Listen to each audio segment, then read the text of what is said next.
اجمعین اما بعد فاعوذ باللہ من الشیطان الرجیم بسم اللہ الرحمن الرحیم لقد رضی اللہ عن المؤمنین اذ یبایعونک تحت الشجرہ فعلم ما فی صدورہم فانزل السکینۃ علیہم واصابہم فتحا قریبا ومغانم کثیرۃ یأخذونہا وکان اللہ عزیزا حکیما صدق اللہ العظیم۔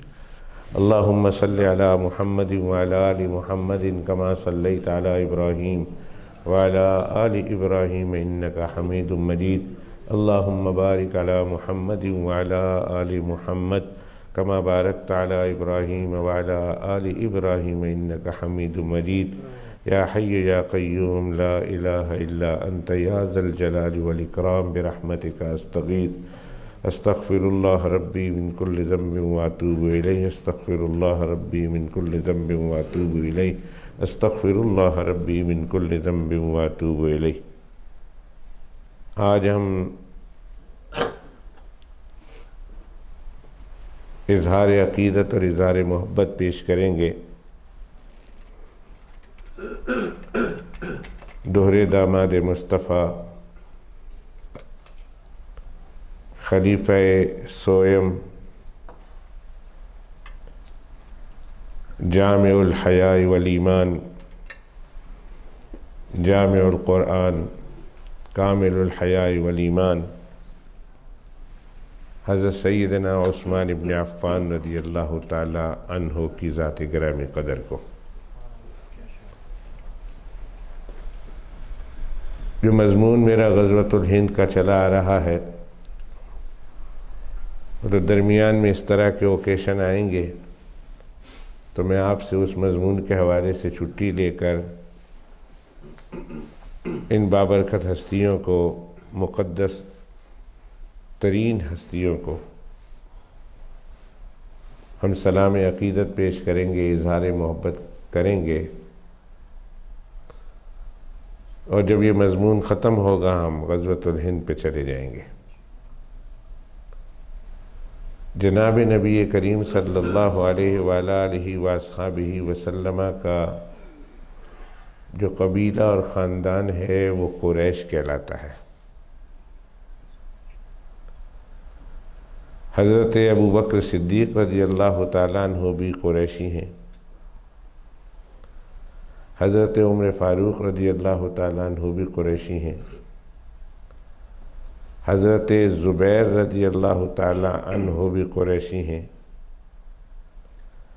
حضرت علی المرتضیٰ کرم اللہ وجہہ الکریم بھی قریشی ہیں، اور سیدنا عثمان بن عفان رضی اللہ تعالی عنہ بھی قریشی ہیں۔ حضرت عثمان رضی اللہ تعالی عنہ کا سلسلہ نسب 5ویں پشت پر، 5th پریڈیسیسر، 5ویں جنریشن اوپر جا کر نبی کریم صلی اللہ علیہ وسلم کے جد امجد سے مل جاتا ہے۔ حضرت صلی اللہ علیہ وسلم کے پرداداؤں میں ایک نام انتہائی مشہور نام ہے عبد مناف۔ محمد ابن عبداللہ ابن عبد المطلب ابن ہاشم ابن عبد مناف۔ تو یہ ہاشم کے والد صاحب ہیں عبد مناف، اور عبد مناف کے بہت سارے بیٹے تھے۔ ایک بیٹے حضرت ہاشم ہیں۔ آج کی مجلس کے لیے میں صرف بتانے کے لیے تمام بیٹوں کا نام نہیں بتاؤں گا، البتہ ایک دوسرے بیٹے ہیں عبد شمس۔ ایک بیٹے ہاشم ہیں، اور ہاشم کے خاندان سے نبی کریم صلی اللہ علیہ وآلہ وصحبہ وسلم ہے، اور ہاشم کے ایک بھائی ہیں عبد شمس، اور ان کے خاندان سے اور ان کی پشت سے حضرت سیدنا عثمان ابن عفان رضی اللہ تعالیٰ عنہ۔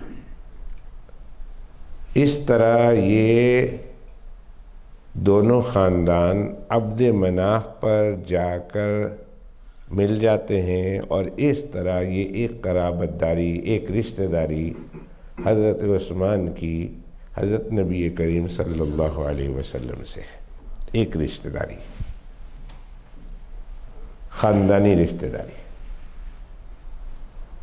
قریشی ہیں دونوں، اور قریش میں عبد مناف پہ جا کر یہ سلسلے مل جاتے ہیں۔ اتنی بات ذہن میں رہے۔ نمبر 2، صرف یہی ایک رشتہ داری نہیں، حضرت عثمان رضی اللہ تعالیٰ عنہ کی رسول اللہ صلی اللہ علیہ وسلم سے صرف یہی ایک رشتہ داری نہیں، بلکہ ایک دوسری رشتہ داری بھی ہے۔ معلوم ہونا چاہیے ہم کو کہ یہ حضرات بالخصوص خلفائے راشدین المہدیین سیدنا ابوبکر، عمر، عثمان و علی رضوان اللہ تعالیٰ علیہ مجمعین کس طرح رسول اللہ صلی اللہ علیہ وسلم سے تعلق رکھتے ہیں، قرابت داری رکھتے ہیں، رشتہ داری رکھتے ہیں۔ ایک میں نے بتایا دونوں قریشی ہیں، اور عبد مناف پر جا کر ان کا سلسلہ آپس میں مل جاتا ہے۔ اب آئیے دوسری رشتہ داری دیکھیے۔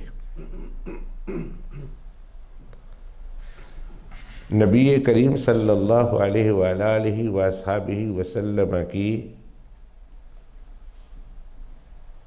6 پھوپھیاں ہیں اور 11 تائے ہیں، چاچا، انکل۔ عبد المطلب کے کل کتنے بچے ہو گئے؟ نہیں، 18۔ 11 تائے، 6 پھوپھیاں، 17، اور اللہ کے پیغمبر علیہ السلام کے والد، تو کتنے ہو گئے ٹوٹل؟ 18۔ عبد المطلب کی کتنی اولاد؟ 18 ٹوٹل۔ اور عبد المطلب کی 6 بیویاں ہیں۔ کتنی بیویاں؟ ان 6 بیویوں سے 18 بچے۔ سمجھ بات آ رہی؟ غور کیجیے گا، میں رشتہ داری بتانے چلا ہوں۔ رسول اللہ صلی اللہ علیہ وآلہ وصحبہ وسلم کی 6 پھوپھیاں اور 11 تائے، اور رسول اللہ صلی اللہ علیہ وسلم کی 6 ہی دادیاں،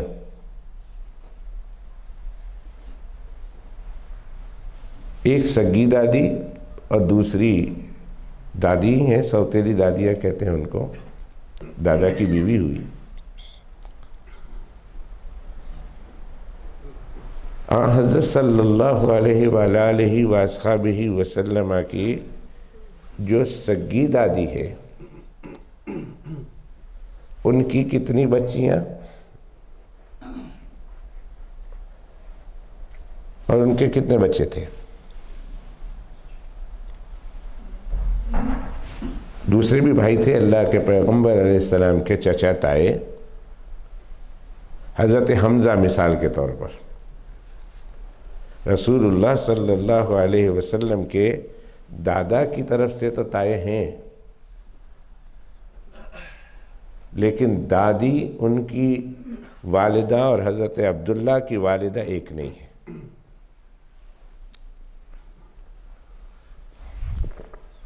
ان دونوں کی والدہ الگ ہے، دادا ایک ہے، اس واسطے تائے ہوئے، دادا کے بچے ہیں تائے ہوئے، لیکن والدہ ایک نہیں ہے۔ اور ابو طالب رسول اللہ صلی اللہ علیہ وسلم کے ایک چچا ہیں، ابو لہب ایک چچا ہے، حمزہ ایک چچا ہے، حارث ایک چچا ہے، زبیر ایک چاچا ہے۔ 11 چچے ہیں، تائے ہیں اللہ کے پیغمبر علیہ السلام کے۔ ابو لہب کی والدہ اور ہے، حضرت حمزہ کی والدہ اور ہے، حضرت حارث کی والدہ اور ہے، لیکن ابو طالب کی، حضرت عبداللہ کی اور زبیر کی، ان 3 کی والدہ ایک ہے اور ان کا نام ہے فاطمہ۔ حضرت صلی اللہ علیہ وسلم کی دادی کا نام کیا ہوا؟ فاطمہ۔ غور سے سنیے گا، ان کی دوسری دادیوں کے نام علیحدہ علیحدہ ہیں، لیکن رسول اللہ صلی اللہ علیہ وسلم کے والد جس خاتون سے پیدا ہو رہے ہیں، جس خاتون سے دنیا میں جنم لے رہے ہیں، اس خاتون کا نام ہے فاطمہ بنت عمرو، اور اسی خاتون کی اولاد میں حضرت ابو طالب بھی ہیں اور حضرت زبیر بھی ہیں، جو رسول اللہ صلی اللہ علیہ وسلم کے چچا ہیں، زبیر۔ اور 5 بیٹیاں ابو طالب کی، انہی حضرت فاطمہ سے، ایک حضرت صفیہ کو چھوڑ کر دوسری 5 بیٹیاں ابو طالب کی حضرت فاطمہ سے بتائی جاتی ہے۔ ان میں ایک بیٹی کا نام ہے ام حکیم البیدہ، ام حکیم البیدہ۔ کہتے ہیں، تاریخ میں آتا ہے کہ یہ بچی حضرت عبداللہ کے ساتھ ایک بطن سے یعنی جڑواں پیدا ہوئی۔ حضرت عبداللہ اور ام حکیم البیدہ یہ دونوں جڑواں پیدا ہوئے۔ تو حضرت صلی اللہ علیہ وسلم کی پھوپھیاں تو ہیں 6 اور تائے ہیں 11، لیکن ان 6 پھوپھیوں میں ایک پھوپھی ہے ام حکیم البیدہ، جن کے بارے میں آتا ہے، بعض تاریخ نے لکھا ہے کہ رسول اللہ صلی اللہ علیہ وسلم کے والد کے ساتھ جڑواں پیدا ہوئی۔ یہ ام حکیم البیدہ حضرت عثمان کی نانی ہے، حضرت عثمان کی نانی ہے۔ تو رسول اللہ صلی اللہ علیہ وآلہ وصحبہ وسلم کے پھوپھی کے نواسے ہوئے۔ حضرت صلی اللہ علیہ وسلم کی پھوپھی ام حکیم البیدہ، اور ان کی ایک بیٹی ہے اروا، اور اس اروا کی بیٹے ہیں حضرت عثمان۔ تو حضرت عثمان رسول اللہ صلی اللہ علیہ وسلم کی پھوپھی کے نواسے ہوئے۔ یہ اتنا قریبی رشتہ، اور یہ دوسرا رشتہ ہے۔ ایک رشتہ، ایک شان قرابت داری کی ہے جو قریش میں سے ہے،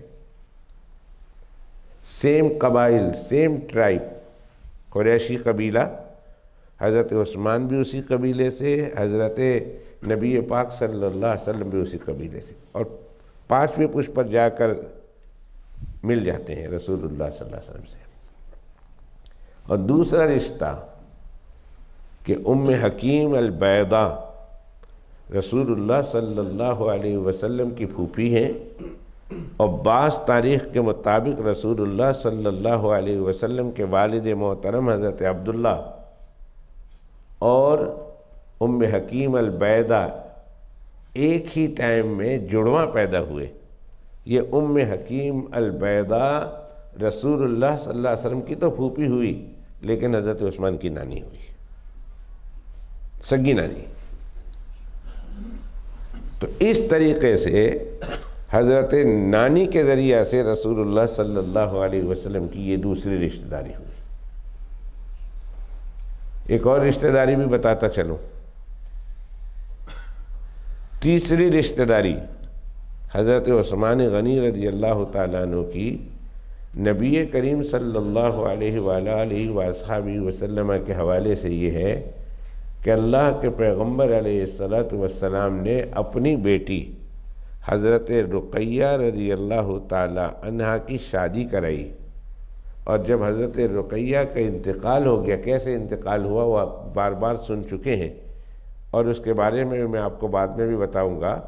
جب حضرت رقیہ رضی اللہ تعالیٰ عنہ کا انتقال ہو گیا تو اللہ کے پیغمبر علیہ السلام نے اپنی دوسری بیٹی حضرت ام کلثوم بھی رسول اللہ صلی اللہ علیہ وسلم کے نکاح میں دی ہے۔ تاریخ ابن عساکر ایک بہت مشہور تاریخ کی کتاب ہے، اور اس تاریخ کو تاریخ دمشق بھی کہتے ہیں۔ بہت زبردست کتاب ہے۔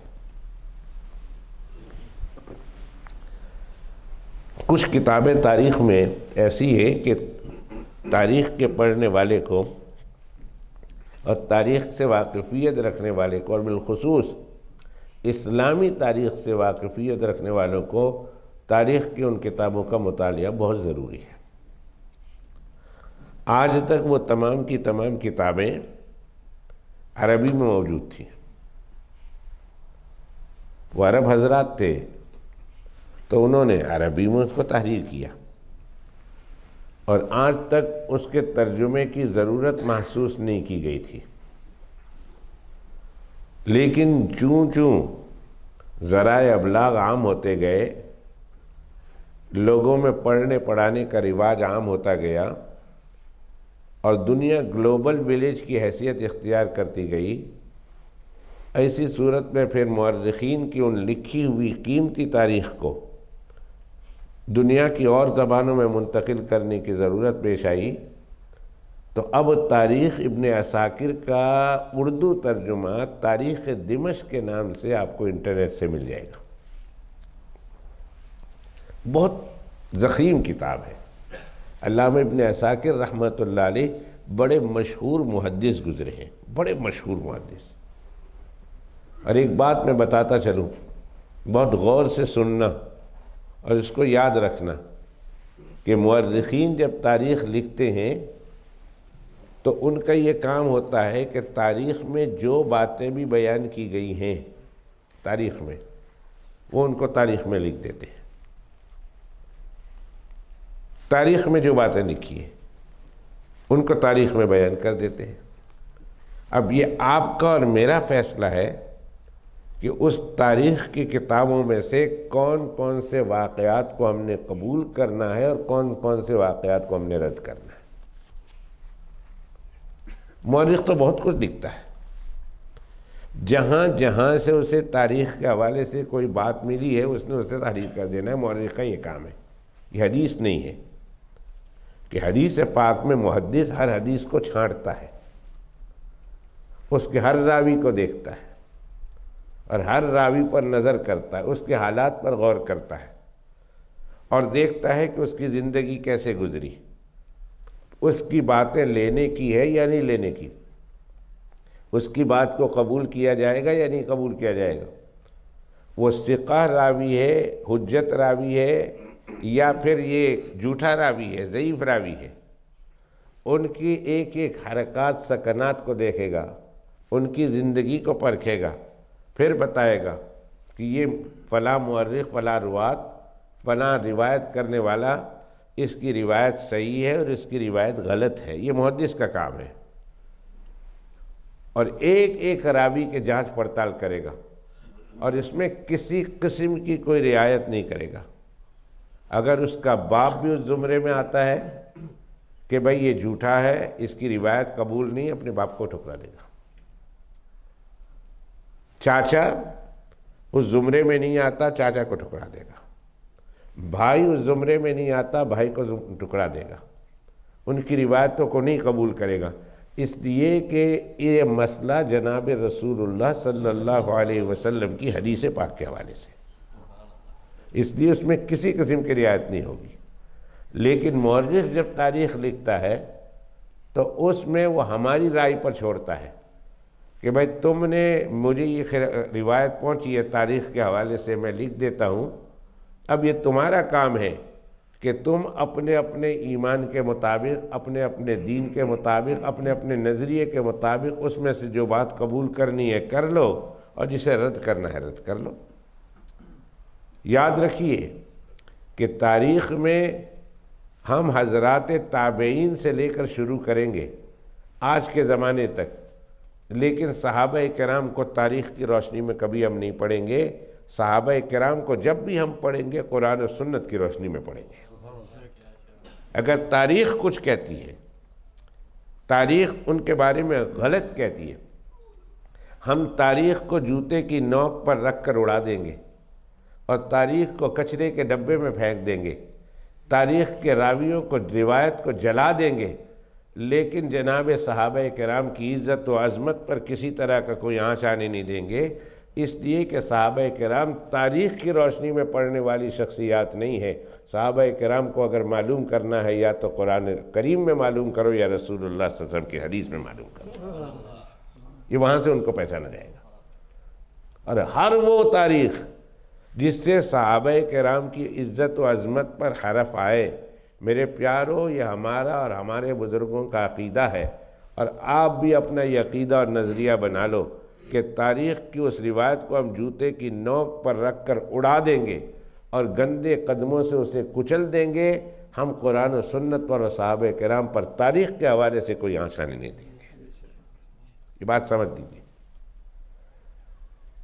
تاریخ پھر تاریخ ہوتی ہے، اور تاریخ میں نے بتایا کہ صحابہ کرام رضوان اللہ تعالیٰ علیہ مجمعین اور حدیث کے روات کی طرح تاریخ نہیں ہے۔ تاریخ میں ہر رد و یابس ملے گا آپ کو، ہر سچی جھوٹی روایت مل جائے گی، لیکن حدیث پاک اور قرآن پاک اور سنت وہ بات ہے کہ جس میں جس نے نقل کیا ہے اس کی زندگی کا معائنہ کریں گے۔ اگر رد کرنے والے ہوں گے، چاہے سامنے اپنا باپ ہو، بیٹا ہو، بھائی ہو، چچا ہو، رشتہ دار ہو، اسے رد کر دیں گے، اس لیے کہ یہاں معاملہ رسول اللہ صلی اللہ علیہ وسلم کی ذات کا ہے، قرآن و حدیث کا ہے، اور وہاں معاملہ تاریخ کا ہے۔ یہ بات اچھی طرح پہلے دن سے ذہن میں بٹھا لیں۔ ایک دفعہ میرا ایک دوست آ گیا، اسی مسجد کی بات ہے، مول صاحب آپ فلاں صحابی کے بارے میں کیا کہتے ہیں؟ میں نے کہا کہ صحابی کے بارے میں تو ہم اپنی زبان کو خاموش رکھتے ہیں، جب صحابی رضی اللہ تعالیٰ عنہ کا نام نامی اس میں گرامی آ جائے اور ان کا پتہ وہ صحابی ہے تو ہمارے سر آنکھوں پر ہمارے ماں باپ ان پر قربان کر دیں، ہم اپنی زندگی ان پر قربان کر دیں، ہم اپنا جان و مال ان پر قربان کر دیں، ہم اپنا مال و متاع ان پر قربان کر دیں۔ صحابی رضی اللہ تعالیٰ عنہ کے بارے میں ہم اپنی زبان سے ایک جملہ غلط نہیں کہیں گے۔ انہوں نے کہا پر مجھے ساتھ تاریخ ہی کہتی ہے۔ میں نے کہا اس تاریخ کو ٹیشو میں لپیٹ کر، اس تاریخ کو پیشاب والے ٹیشو میں لپیٹ کر میں اس تاریخ کو ٹوائلٹ کے گٹر میں پھینک دیتا ہوں کہ جو صحابہ کرام رضوان اللہ تعالیٰ علیہ اجمعین کی شان میں گستاخی اور ان کی عزت پر کوئی حرف آنے نہیں۔ کہا اتنی بڑی بات؟ میں نے کہا اس سے بڑی بات میں کہہ سکتا تھا، یہ تو میں نے چھوٹی بات کہی ہے۔ اس لیے کہ جس ہستی کا تذکرہ قرآن میں اللہ بیان کر چکے ہوں اور جن ہستیوں کا تذکرہ جناب رسول اللہ صلی اللہ علیہ وسلم کی احادیث میں بیان کیا جا چکا ہو اور تاریخ ان کو جھٹلائے اور تاریخ ان کے خلاف بولے، ہم ایسی تاریخ کو رڈی کی ٹوکری نہیں، ہم اس کو ٹوائلٹ کے گٹر میں پھینک دینے کے قابل سمجھتے ہیں۔ نہیں قبول ایسی تاریخ۔ ایک طرف ہمارا ایمان اللہ کا قرآن ہے، ہمارا ایمان جناب رسول اللہ صلی اللہ علیہ وسلم کے حدیث پر ہے۔ ہاں وہ تاریخ جو قرآن و سنت کے مطابق ہے، صحابہ کرام کی عظمت کو چار چاند لگاتی ہے، ہم اس تاریخ کو قبول کریں گے، اس لیے کہ قرآن و سنت میں اس کا بیس ملتا ہے۔ لیکن اگر اس کے خلاف ہے تو ہم اس کو تو ردی کی ٹوکری میں پھینکنے کے قابل بھی نہیں سمجھتے۔ تاریخ ابن عساکر، بات تاریخ کی چلی تھی، غور سے سنیے گا۔ بہت ساری تاریخ کی کتابیں لکھی گئی ہیں۔ میں تاریخ کو غلط نہیں کہتا کہ تاریخ مت پڑھو، میں کہتا ہوں، ترغیب دیتا ہوں تاریخ پڑھو، لیکن تاریخ صحابہ کے بعد سے شروع ہوتی ہے۔ تاریخ میں دیکھنے والے لوگ تابعین، تبع تابعین، ائمہ مجتہدین، اس کے بعد آگے آج تک جتنے لوگ ہیں، تاریخ کی روشنی میں پڑھنا ہو، دو ذہن بنانے ہو بنا لو، لیکن صحابہ کرام رضوان اللہ تعالیٰ علیہ مجمعین وہ ہستیاں ہیں کہ جن کو قرآن مجید میں اور رسول اللہ صلی اللہ علیہ وسلم کی حدیث کی روشنی میں سمجھنا ہوگا۔ تاریخ تو بہت کچھ ان کے خلاف بولتی ہے۔ اگر ہم اس تاریخ کی ان باتوں کو دیکھنے جائیں تو ہماری دین کی پوری عمارت دھڑام سے زمین پر آ گرتی ہے، ہمارا دین نہیں رہتا، ہمارا ایمان باقی نہیں رہتا۔ تو ہم ہر اس کتاب کو، وہ علامہ اقبال نے کہا، ہم ہر اس کتاب کو قابل ضبطی سمجھتے ہیں۔ علامہ اقبال کہتے ہیں، سب مل کر کہہ دو رحمت اللہ علیہ، علامہ اقبال کہتے ہیں ہم ہر اس کتاب کو قابل ضبطی سمجھتے ہیں، یعنی قابل ضبط، اس کو پکڑ لو۔ ہم ہر اس کتاب کو قابل ضبطی سمجھتے ہیں جس کو پڑھ کر بچے باپ کو خبطی سمجھتے ہیں، جس کو پڑھ کر بچے باپ کو پاگل سمجھتے ہیں۔ علامہ اقبال کہتے ہیں ہم ہر اس کتاب کو قابل ضبط سمجھتے ہیں، اور محمد بلال اس میں تھوڑی سی ترمیم کر کے کہتا ہے ہم ہر اس کتاب کو قابل ضبطی سمجھتے ہیں جس کو پڑھ کر صحابہ کو ہم خبطی سمجھتے ہیں، تھوڑے سے تبدیلی کے ساتھ، علامہ اقبال سے معذرت کے ساتھ، کہ صحابہ کرام رضوان اللہ تعالی علیہ مجمعین کی زندگی پر آنچ آئے، ہم ہر اس کتاب کو رڈی کی ٹھوکری میں پھینکنے کے قابل سمجھتے ہیں، چاہے وہ کسی کی لکھی ہوئی ہو۔ تو تاریخ دمشق، تاریخ ابن عساکر، تاریخ ابن خلدون، تاریخ ابن خلقان، یہ پرانے بزرگوں کی لکھی ہوئی تاریخی باتیں ہیں، اور اس کے اندر وہ بات ملے جو قرآن و سنت سے ٹکراتی نہ ہو تو قابل قبول ہے۔ تو علامہ ابن عساکر رحمۃ اللہ علیہ بہت بڑے محدث ہیں، وہ تاریخ دمشق میں لکھتے ہیں کہ آج تک، آدم علیہ السلام سے لے کر آج تک، پیغمبر آخر الزماں تک، کسی خوش نصیب کے مقدر میں یہ سعادت نہیں آئی جو سعادت اللہ نے حضرت عثمان غنی رضی اللہ تعالیٰ عنہ کے مقدر میں لکھی، کہ اللہ کے پیغمبر، وہ بھی پیغمبر نبی آخر الزماں، ان کی دو بیٹیاں یکے بعد دیگرے حضرت عثمان کے نکاح میں آئی ہیں،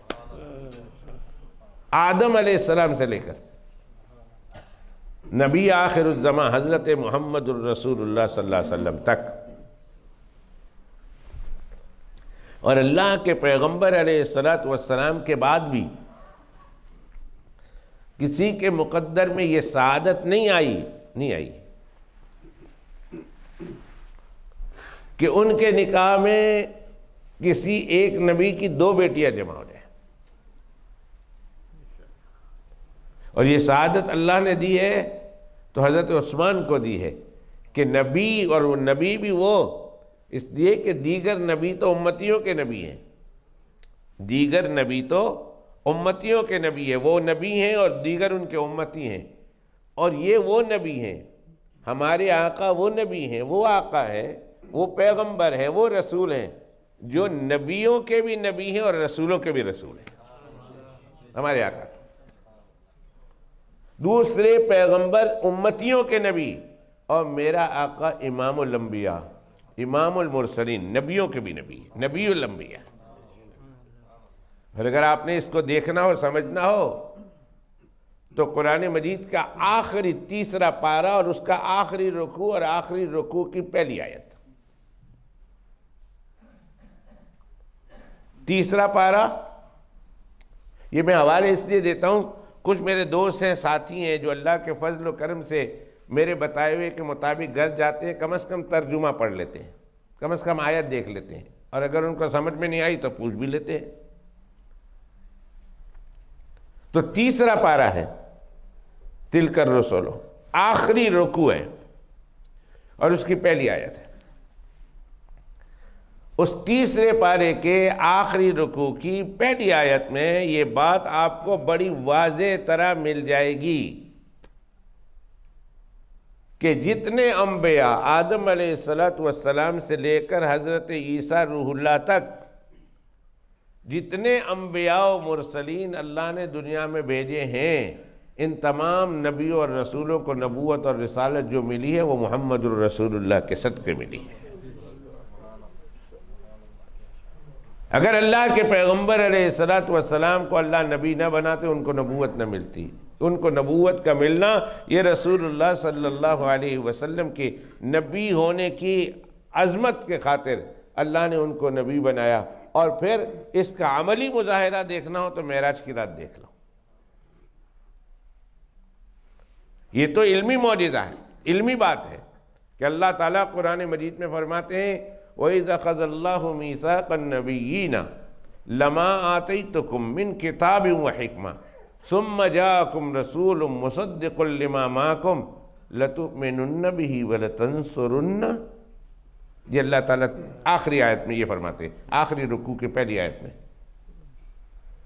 کہ ابھی دنیا میں اللہ تعالیٰ نے کسی نبی کو نہیں بھیجا تھا، سب کی روحوں کو اللہ نے پیدا کیا، اور اللہ نے تمام انبیاء کی روحوں کو ایک جگہ جمع کیا، اور جمع کرنے کے بعد اللہ تعالیٰ نے ان سے عہد لیا، پیمان لیا، معاہدہ لیا، وعدہ لیا. کیا معاہدہ لیا؟ وَإِذْ أَخَذَ اللَّهُ، اس وقت کو یاد کیجئے جب اللہ نے لیا میثاق النبیین، نبیوں سے ایک عہد، نبیوں سے ایک وعدہ، نبیوں سے ایک ٹریٹی. کیا؟ لما آتیتکم من کتاب و حکمہ، جب تم دنیا میں جاؤ گے تو اپنے اپنے وقت پر تم کو کتاب و حکمت عطا کروں گا. اور یہ جو میں ترجمہ اور مفہوم بتا رہا ہوں، آپ چیلنج ہے دنیا کے کسی مولوی صاحب کا ترجمہ آپ پڑھ لیں، اگر یہ غلط ہو تو مجھے آ کے پکڑ سکتے. لما آتیتکم، جب میں تم کو دے دوں گا، من کتاب و حکمہ، کسی کو کتاب دوں گا، کسی کو کتاب نہیں دوں گا تو حکمت دے دوں گا. حکمت سب کو ملے گی، مگر اس کے ساتھ ساتھ کتاب بھی کسی کو دوں گا. ثم جاءکم رسول، اور تم اپنے اپنے زمانے میں اپنے اپنے دور میں کتاب و حکمت کی تعلیم دے رہے ہوں گے تو مان لو. اللہ ایک سیناریو بیان کرتے ہیں، اگر اس دوران جب تم کتاب و حکمت کی تعلیم دے رہے ہوں گے، کتاب بھی میری ہوگی، حکمت بھی میری طرف سے عطا کی گئی ہوگی، تم میرے نبی ہوں گے، کتاب میری، حکمت میری، لیکن اس دوران تمہارے پاس ایک عظیم الشان پیغمبر آ گیا. نبی آخر الزمان کی طرف اشارہ ہے. ثم جاءکم رسول، رسول، اور جس کے اوپر دو پیش ہو، دو زبر ہو، دو زیر ہو. عربی زبان میں کبھی کبھی وہ جملہ بڑے تفخیم تعظیم کے لیے آتا ہے. ثم جاءکم رسول، پھر ایک عظیم الشان رسول، ایک عظمت والا رسول، ایک شان والا رسول میں نے تمہارے پاس بھیج دیا. اور وہ رسول آ گیا مصدق لما معکم، جو تمہاری کتابوں کی تصدیق بھی کرے گا اور بتائے گا یہ جو بات کر رہے ہیں یا انہوں نے جو بات پہلے کی ہے وہ صحیح بات ہے، جو اللہ کے سچے رسول تھے، اب میں آ گیا ہوں، میری بات مانو. تو لَتُؤْمِنُنَّ بِهِ وَلَتَنْصُرُنَّ، اللہ پوچھ رہے ہیں ان نبیوں کو جمع کر کے، کیا تم اس وقت ان عظیم الشان رسول پر ایمان لاؤ گے اور وہ جو پیغام لے کر آئے ہیں تم ان کی پیغام میں ان کی مدد کرو گے یا نہیں؟ اپنا اپنا کام چھوڑ دینا، اپنی کتاب کو بھی سائڈ میں رکھ دینا، اپنی حکمت کو بھی سائڈ میں رکھ دینا، اور جب وہ پیغمبر میری طرف سے کتاب اور حکمت لے کر آ جائے تو لَتُؤْمِنُنَّ بِهِ وَلَتَنْصُرُنَّ، کیا تم ان پر ایمان لاؤ گے اور کیا تم ان کی مدد کرو گے؟ اللہ پوچھ رہے ہیں، ابھی بھیجا نہیں، ابھی اوپر پوچھ رہے ہیں عالم ارواح میں. اب قرآن شریف میں اللہ تعالیٰ نے یہ بات بیان کی، قَالَ اَأَقْرَرْتُمْ، کیا تم اقرار کرتے ہو، تم ان پر ایمان لاؤ گے اور تم ان کی مدد کرو گے؟ تم میں جو کہہ رہا ہوں تم اس پر اقرار کرتے ہو کہ نہیں؟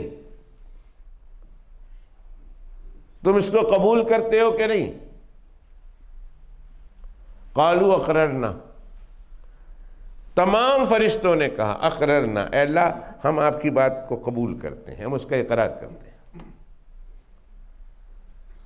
قال فاشهدوا وانا معكم من الشاہدین، فرمایا میں دنیا میں بھیجنے والا ہوں، اور اگر آ گیا اور تم نے اقرار کیا، اس اقرار کو یاد رکھنا، اور تمہارے اس اقرار پر میں گواہ ہوں کہ تم نے اقرار کیا.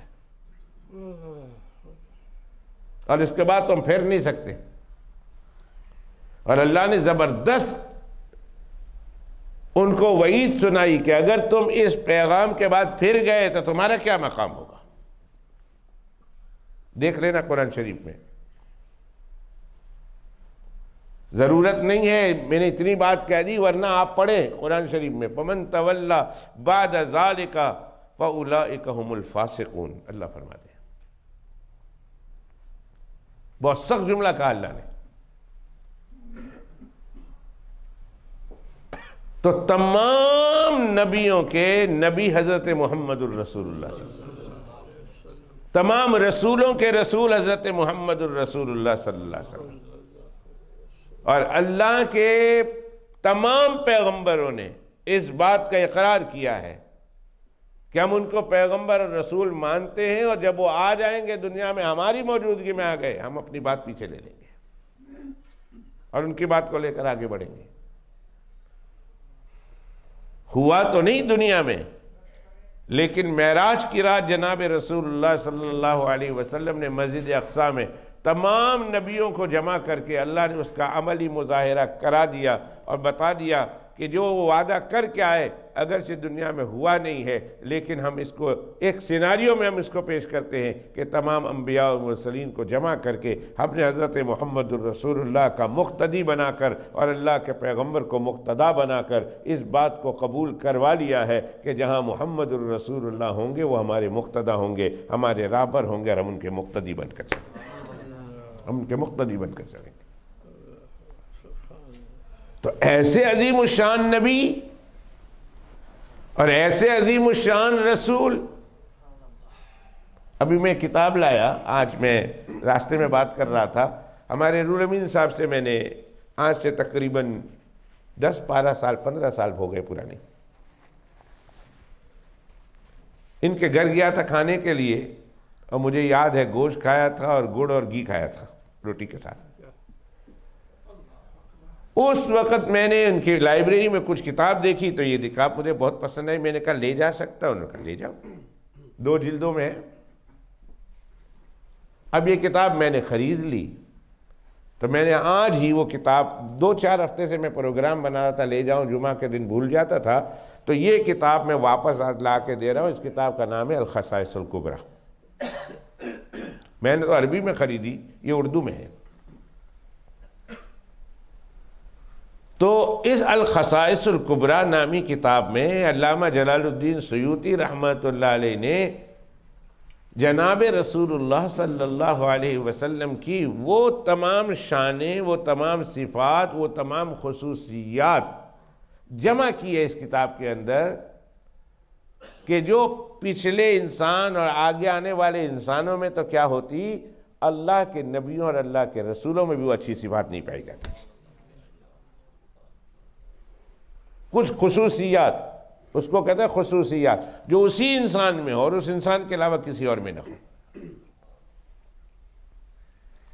اس کو خصوصیت کہتے ہیں، اس کو خاصہ کہتے ہیں، کہ وہ ایک ہی ذات میں ہو اور اس کے علاوہ کسی میں نہ ہو۔ ہاں مولانا صاحب مخصوص ہے، لیکن ان لوگوں میں جو مولانا نہیں ہے، ورنہ مولانا بہت سارے ہیں۔ حافظ قرآن غیر حافظوں میں مخصوص ہے، مگر حافظوں میں کوئی مخصوص نہیں، اس لیے کہ سارے حافظ ہیں۔ جناب رسول اللہ صلی اللہ علیہ وآلہ وصحبہ وسلم کی ان خصوصیات کو اس کتاب کے اندر جمع کیا ہے کہ جو پچھلے انسانوں میں تو کیا ہوتی اور آئندہ آنے والے انسانوں میں تو کیا ہوتی، اللہ کے 1,24,000 کم و بیش پیغمبر آئے، ان پیغمبروں میں بھی وہ خصوصیات نہیں ہیں جو جناب رسول اللہ صلی اللہ علیہ وسلم کی ذات اقدس میں 400 کے قریب وہ خصوصیات غالباً علامہ جلال الدین سیوطی رحمۃ اللہ علیہ نے اس کتاب میں بیان کی، اور ہر دور میں مصنفین نے اور مؤلفین نے اللہ کے پیغمبر علیہ السلام کی ان خصوصیات کو بیان کیا۔ دوستو آپ یہ حیران نہ ہونا، اور یہ مت سمجھنا کہ اس میں صرف 400 خصوصیات جمع کی ہیں تو صرف 400 خصوصیات ہوگی، نہیں، لکھنے والوں نے اللہ کے پیغمبر علیہ السلام کی تمام پیغمبروں میں اور تمام مخلوق میں 1000 خصوصیات جمع کی ہیں، 1000 خصوصیات، کہ جو صرف اور صرف اور صرف جناب رسول اللہ صلی اللہ علیہ وسلم میں پائی جاتی ہے اور کسی میں نہیں پائی جاتی۔ اور بعد میں آنے والوں نے تو اس میں اضافہ کیا، اس میں اور اضافہ کیا اور اضافہ کیا اور اضافہ کیا، اور اضافہ کرتے کرتے بعض حضرات نے ایسی کتابیں عربی میں تحریر فرمائی ہے جس میں رسول اللہ صلی اللہ علیہ وسلم کے 3000 خصوصیات بیان کی، 3000 خصوصیات، کہ جو صرف رسول اللہ صلی اللہ علیہ وسلم میں اور کسی میں نہیں۔ میں 1-2 خصوصیت بیان کرتا ہوں، شاید ہمارے لوگوں کے لیے فائدہ ہو جائے، بلکہ ایک ہی بیان کرتا ہوں، پھر آگے بات کرنی ہے۔ یون بولتے ہیں، کیا کہتے ہیں انگلش میں؟ یون کرنا، جمائی لینا۔ ہم لوگ اباسی بولتے ہیں، پنجابی میں باسی بولتے ہیں، کہیں اباسی بولتے ہیں، اردو میں جمائی بولتے ہیں۔ یہ سستی کی علامت ہے، بندہ تھکا ہوا ہوتا ہے اور سستی آ رہی ہو تو بندہ خواہ مخواہ یون لیتے ہیں۔ آپ حیران ہوں گے یہ سن کر کہ اللہ کے پیغمبر صلی اللہ علیہ وسلم کی پوری 63 سالہ زندگی میں کبھی بھی جمائی نہیں آئی۔ اللہ کے پیغمبر کبھی جمائی نہیں دی۔ حضرت صلی اللہ علیہ وسلم پوری زندگی جمائی سے محفوظ تھے، اور اس کی برکت سنو، اگر کسی شخص کو جمائی آتی ہو اور وہ صرف یہ تصور کر لے، صرف یہ سوچ لے اسی وقت کہ اللہ کے پیغمبر علیہ السلام کو جمائی نہیں آتی تھی، یہ تو میں نے منہ سے بولا نا تو ذرا دیر ہو گئی، کہ اللہ کے پیغمبر علیہ السلام کو جمائی نہیں آتی تھی، یہ 2 سیکنڈ ہوئے 3 سیکنڈ ہوئے، میں نے منہ سے بولا۔ بولنے میں اور سوچنے میں تو زمین آسمان کا فرق ہے نا۔ آپ پریکٹیکلی کچھ بولیں تو دیر لگتی ہے، آپ پریکٹیکلی کچھ کریں تو دیر لگتی ہے، آپ پریکٹیکلی کہیں جائیں تو دیر لگتی ہے۔ سعودی عرب جائیں تو آپ کو 3 4 5 6 گھنٹے لگتے ہیں۔ دبئی میں نے بولا تو بولنے میں 1 سیکنڈ ہوا، جانے میں 6 گھنٹے ہوئے، لیکن سوچنے میں تو 1 سیکنڈ بھی نہیں ہوا، وہ اسپلٹ آف اے سیکنڈ۔ اس کے 1000واں حصہ میں کر لو تو صرف دبئی سوچنے میں آ گیا، بولنے میں تو ابھی تھوڑی دیر ہوئی، جانے میں تو بہت دیر ہوتی ہے۔ ابھی میں آپ کو صرف ایک بات کی طرف اشارہ کروں، آپ اپنے گاؤں کا سوچیں، سوچ لیا آپ نے، واپس آ جائیں مسجد میں۔ آپ گاؤں کا سوچ کر واپس مسجد میں آ کر بیٹھ گئے ہو؟ کبھی بھی گاؤں میں ہیں؟ واپس آ گئے نا، گاؤں سوچا نا اور سوچ کر آ گئے۔ اتنی زبردست سوچ، اتنی زبردست چیز ہے کہ آپ کو میں گاؤں سے بغیر ٹکٹ کے پھرا کر بھی واپس لے آیا ہوں اور 1 سیکنڈ بھی نہیں ہوا آپ کو۔ گاؤں میں امی ہے، ابا ہے، اس کا سوچے تو یاد آ گیا، بھائی ہے، بہن ہے، اس کا سوچے تو یاد آ گیا، کھیت ہے، اس کا سوچے تو یاد آ گیا، کھو ہے تو سوچے تو یاد آ گیا، بازار ہے سوچے تو یاد آ گیا، کھوتا اور گائے اور بھینس اور مرغی ہے وہ یاد آ گیا، گاؤں کے مسجد کا امام یاد آ گیا، گاؤں کے مسجد کی قبرستان یاد آ گیا۔ یہ بھی میں بولتا جاتا ہوں، قبرستان بولا آپ کو فوراً یاد آ گیا۔ سوچ اتنی تیز چیز ہے۔ تو اگر کسی کو جمائی آتی ہے اور صرف سوچ لے کہ اللہ کے پیغمبر علیہ السلام کو جمائی نہیں آتی تھی، صرف سوچ لے، بولے بھی نہ، تو اس کی جمائی بند ہو جائے گی۔ نہ ہو تو میرا گریبان پکڑ لینا۔ کبھی جمائی آتی ہو تو صرف اتنا سوچ لیں، اب منہ ابھی کھل رہا، اتنے سوچ لیں کہ سوچیں کہ اللہ کے پیغمبر کو تو کبھی جمائی نہیں آئی، آپ کی جمائی رک جائے گی۔ تو کچھ خصوصیتیں اللہ کے پیغمبر علیہ السلام کی ایسی ہیں کہ جو پچھلے اگلے انسانوں میں تو کیا ہوتی، اللہ کے نبیوں اور رسولوں میں بھی نہیں ہے، اس کی تعداد تو ہزاروں میں ہزاروں میں۔ من جملہ ان خصوصیت کے خصوصیت یہ بھی ہے کہ تمام انبیاء اور مرسلین اپنے اپنے زمانے میں نبیوں کے نبی تھے، نبیوں کے امتیوں کے نبی تھے، امتیوں کے رسول تھے، لیکن میرے اور آپ کے آقا جناب رسول اللہ صلی اللہ علیہ وسلم صرف امتیوں کے رسول نہیں، ہم جیسے امتیوں کے رسول نہیں، وہ تو نبیوں کے بھی نبی اور رسولوں کے بھی رسول ہیں، وہ تو رسولوں کے بھی رسول ہیں۔ تو ان کے مقدر میں ان کی بیٹیاں، کسی انسان کو ایک نصیب ہو جائے اس کے مرتبے کیا کہنے؟ حضرت علی المرتضیٰ کرم اللہ وجہہ الکریم کا حوالہ اس اعتبار سے بھی کہ خاندان قریش سے ہیں۔ حضرت علی رضی اللہ تعالیٰ عنہ کا ایک حوالہ اس اعتبار سے بھی کہ رسول اللہ صلی اللہ علیہ وسلم کے فرسٹ کزن ہیں۔ اس حوالے سے بھی حضرت علی رضی اللہ تعالیٰ عنہ کی ایک خصوصیت ہے کہ وہ رسول اللہ صلی اللہ علیہ وآلہ وسلم کے ایک داماد ہے۔ تو پھر حضرت علی رضی اللہ تعالیٰ عنہ کی یہ خصوصیت کہ ایک داماد ہے، تو حضرت عثمان رضی اللہ تعالیٰ عنہ کے مقدر میں یہ سعادت اور یہ خوش نصیبی اور یہ ان کی فضائل اور خصوصیت کیوں نہیں ہو سکتے کہ حضرت عثمان غنی رضی اللہ تعالیٰ عنہ رسول اللہ صلی اللہ علیہ وسلم کی دو بیٹیوں کے داماد ہیں، دو بیٹیوں، سگی بیٹیوں کے داماد۔ ایک بیٹی حضرت رقیہ ہے، اللہ کے پیغمبر علیہ الصلوۃ والسلام نے ان کی شادی